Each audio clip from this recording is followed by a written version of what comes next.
Hi, I'm Kathy Acosta. And I'm Vanessa de Jesus Guzman, and this is Latinx Collective Conversations, where we have honest conversations about private practice, mindset, and Latinx clinicians. So today, Kathy, I want to ask you, why'd you start the collective for only Latinos, Latinx clinicians, and not just for everybody? It's a very good question. I'll take us back on a journey later, probably. I'm sure I'll talk about the beginning, but I'll talk about why. So the big part of it was one, I wanted to be in community with people who look like me, and that I don't have to explain certain things where I can speak Spanish, Spanglish, where you get what I'm saying without me fully again, like saying the whole thing and explaining it. Yep. That was part of it. The other part and the biggest part, this is the key, was safety. I was realizing that I didn't feel very safe in certain spaces that were predominantly white. And we are in a lot of those spaces by nature of things that we do in business and school and all of that. And it felt like I almost felt like I don't want to ask that question because Mhm. I don't want to feel silly. I don't want to be, like, oh, why doesn't she know that? I wanted to feel safe. And I knew that I could do that with my own people. Right. Yeah. And that's really the main reason that I did it. I wanted to be able to talk about culture. And one thing that I was really experiencing is that not only did I feel lonely, which I think a lot of people, regardless of your culture, background, you'll say that you're lonely in private practice. I have heard that a lot. But what I was really thinking to myself is some of these beliefs that I have, some of these things, they're cultural. And if Mhm. I'm having these like kind of like, beliefs and imposter syndrome because of this messaging, other people must be doing this. So I started reaching out to people like everywhere, LinkedIn, Instagram. Oh, you're Latino, Latinx. Meet with me. Do you want to meet once a month and just talk about business and ask each other the questions that we don't feel comfortable asking in other spaces? That was really Yeah. the reason.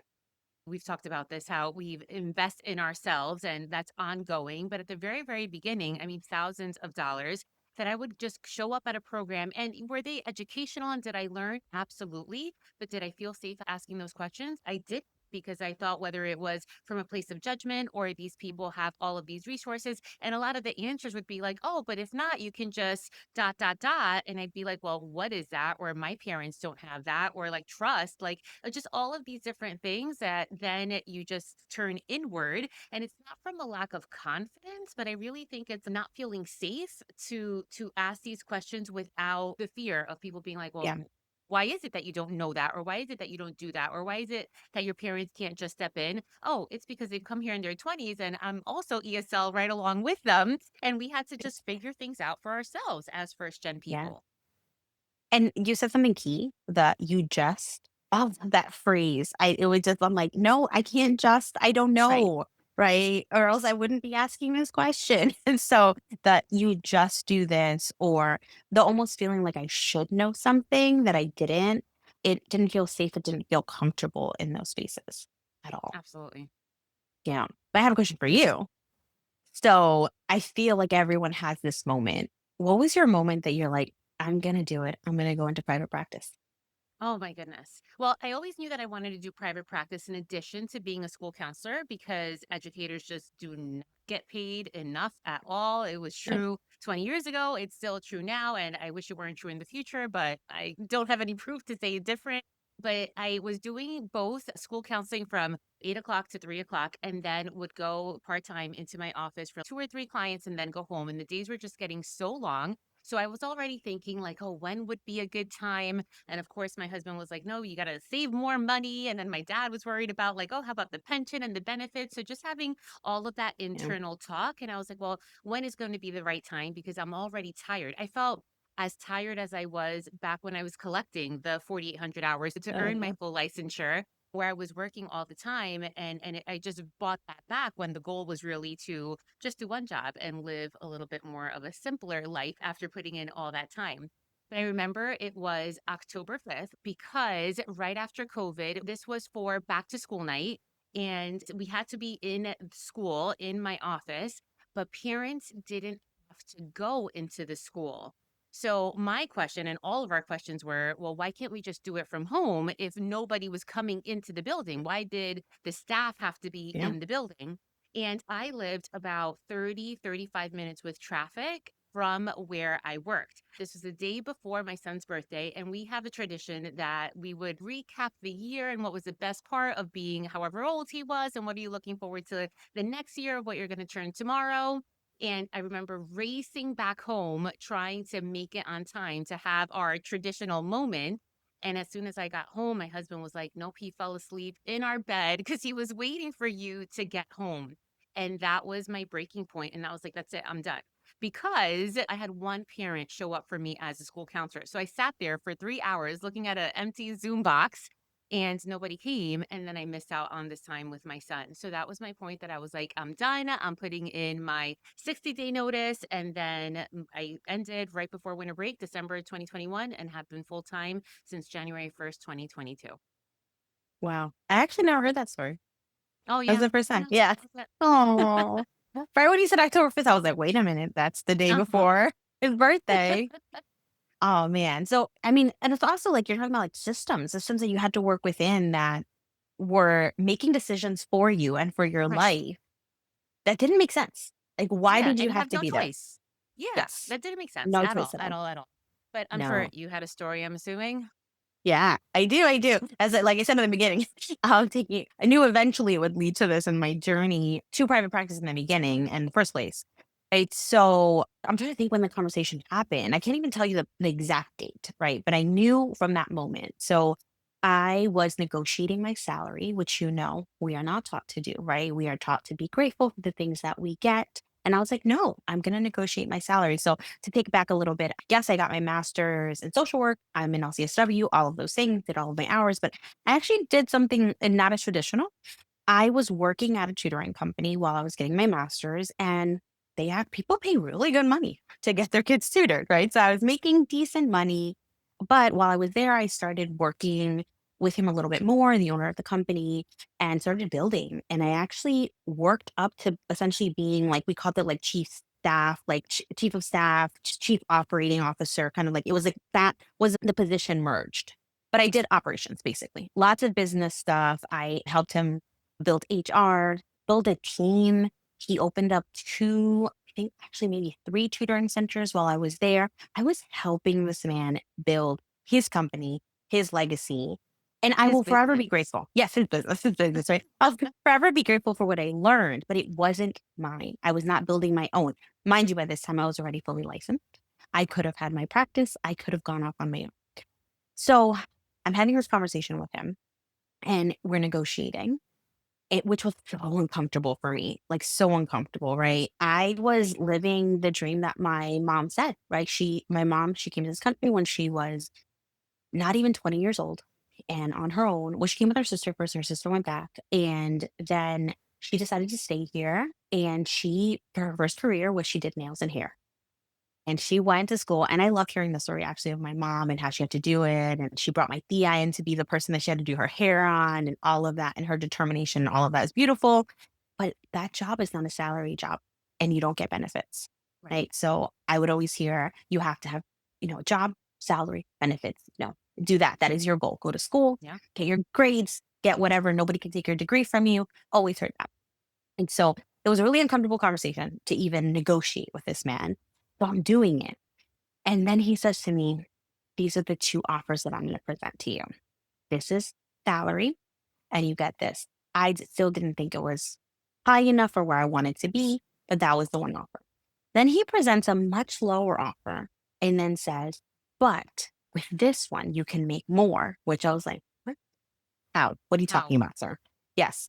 And he said, because you'll have profit sharing and all this other stuff he's talking about. He goes, if I were you, I would do this one. And I'm like, of course you would, because you don't want to pay me that much. Right. Yeah. But this is the statement that did it for me.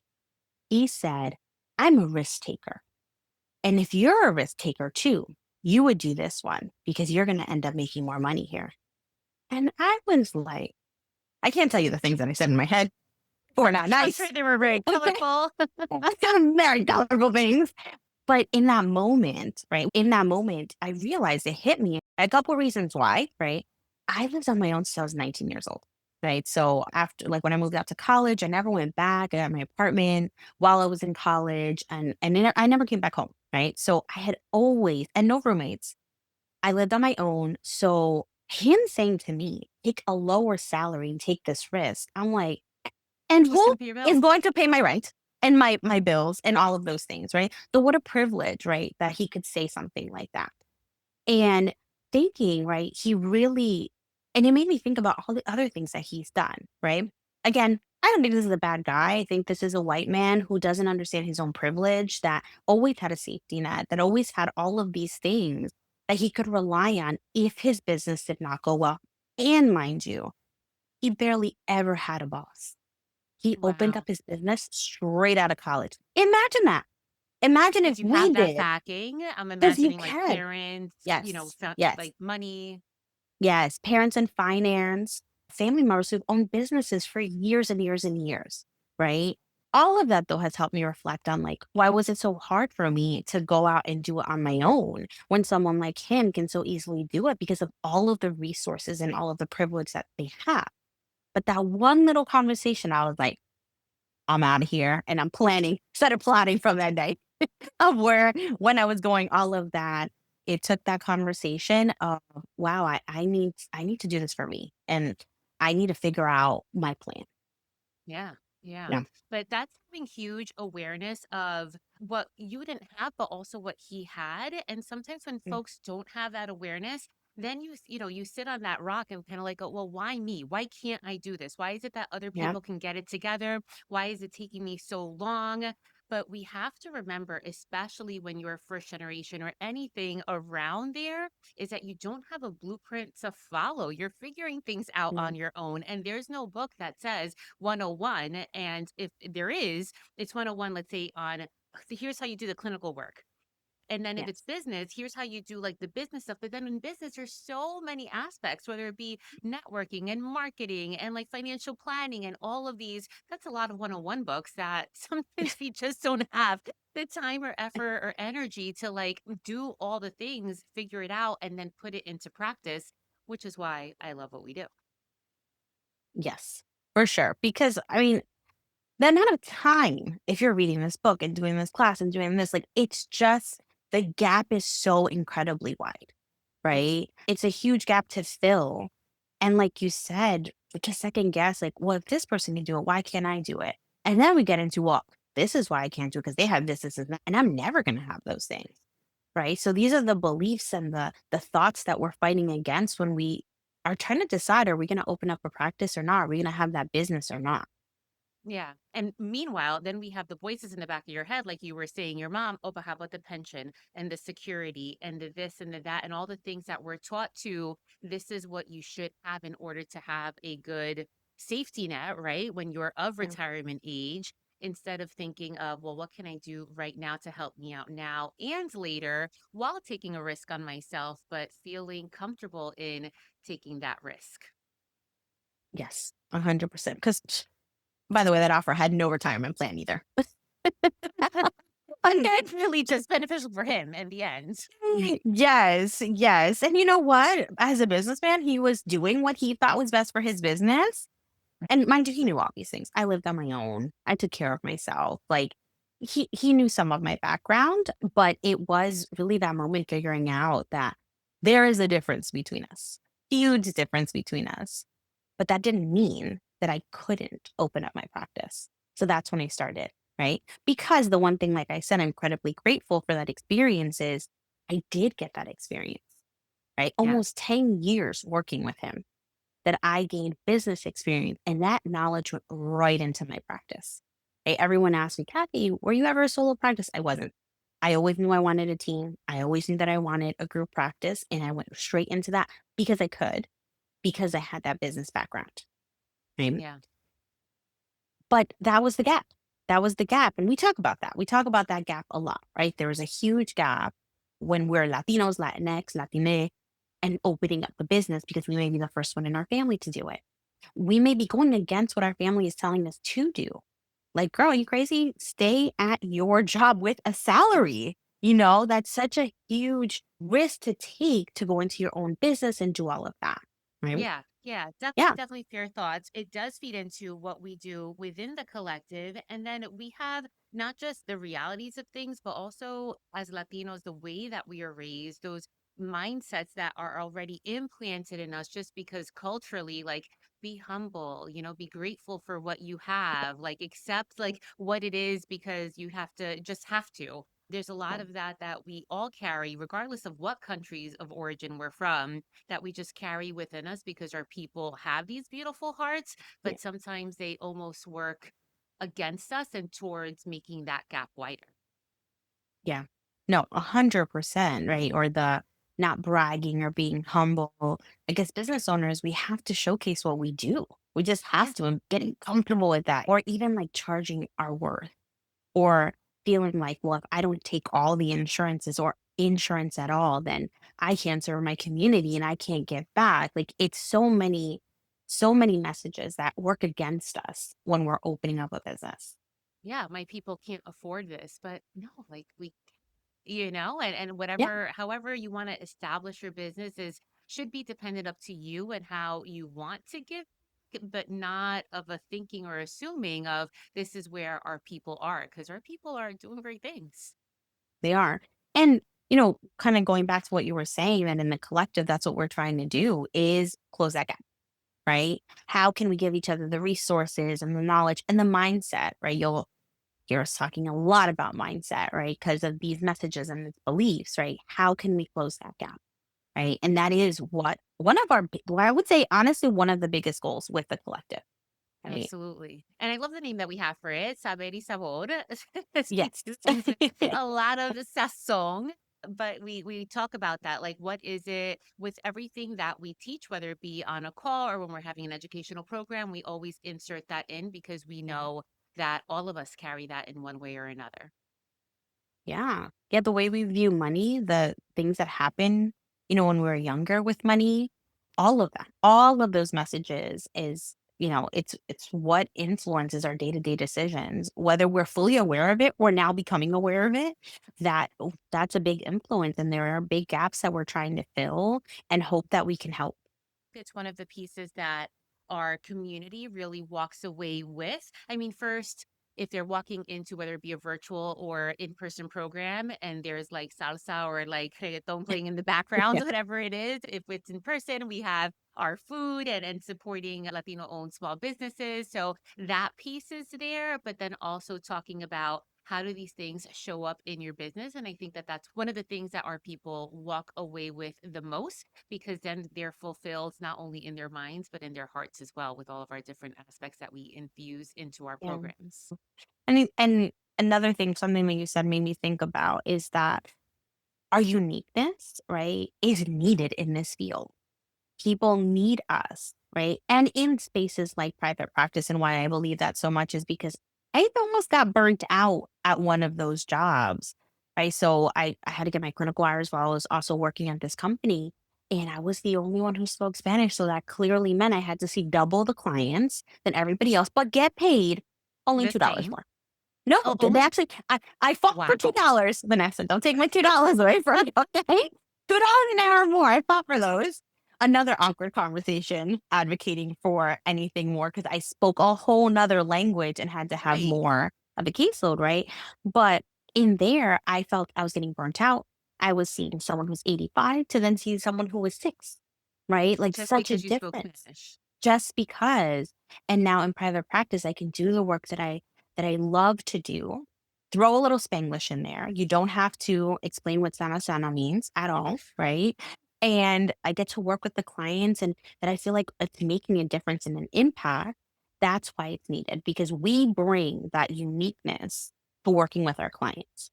Yes, yes, yes. Good for you for even advocating for the $2 because that's another one. We're not taught to even do that, right? It's just kind of like just take it and be happy that that's what they're paying you or Yeah. whatever it is. So that's amazing because I remember Mm. working as a school counselor by day and then doing in home at night for at-risk youth. And it was just like you said, double the caseload just because they needed Mm-mm. Spanish speaking clinicians. And then your heart goes out like, oh, my people, but they need it. And Yes. then you get burnt out. Yeah. Yeah. And that's it. That's it. My people. We always do that, right? And so many of the people in the collective have said they didn't leave because of the people they were serving, right? That they felt bad. Right. But what are we doing serving our community if we ourselves are burnt out while we're doing it? Yes. And when we're not burnt out, when we're helping the collective and not being burnt out in our own private practices and even in our coaching businesses, what I appreciate about the work that we do is that it not only shows up in our professional spaces, but personal spaces, as we both have. Well, now I am a past president of the Latino Mental Health Association of New Jersey, and you are the current president of LMHANJ, which is really amazing. Yes. I mean, I wouldn't be able to do it if I didn't have the time.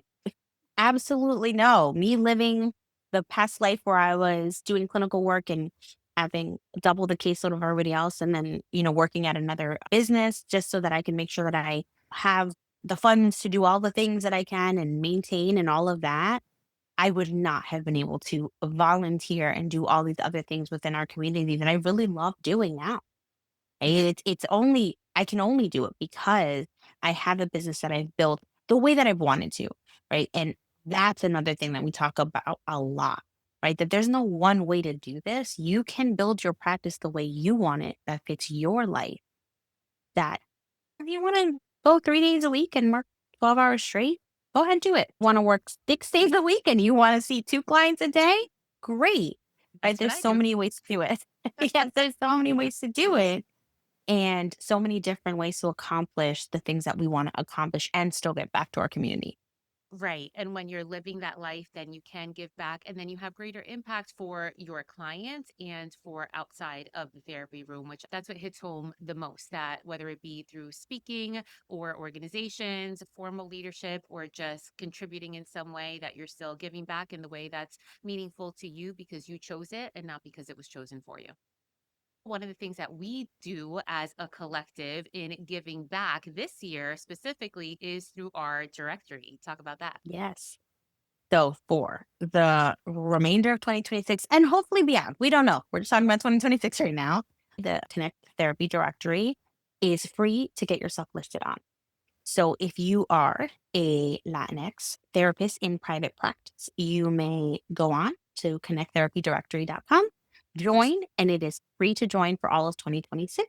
And the other way for you to be connected with us is through our membership. So you go to latinxpracticecollective.com and you join the membership. You can get 1 month free just to check it out and make sure that that it's for you. One of the things we always say about the collective is that we get everyone together. We have the resources, we run the groups, right? And you get out of it what you need. You take from it what you need. You post something, you join a group, you come to an in person, you do a virtual event, you get what you need from there. Go to the resource library and download all of the things that you want and all of the templates. But you can try it out for 1 month before you fully commit. Yes, which I love, love, love, and hopefully you all too. So we will put those websites in the description below. But again, they are latinxpracticecollective.com for the membership or connecttherapydirectory.com for the directory. We always talk about marketing, so it's just a great way to put yourself out there, especially when it is free. So, thank you so much for joining us for another Latinx Collective conversation. Make sure you hit like and subscribe so that you know when the next video is dropping. And do remember that this conversation is for educational purposes only and should not be substituted for therapy, clinical, or business advice. And we hope to see you soon.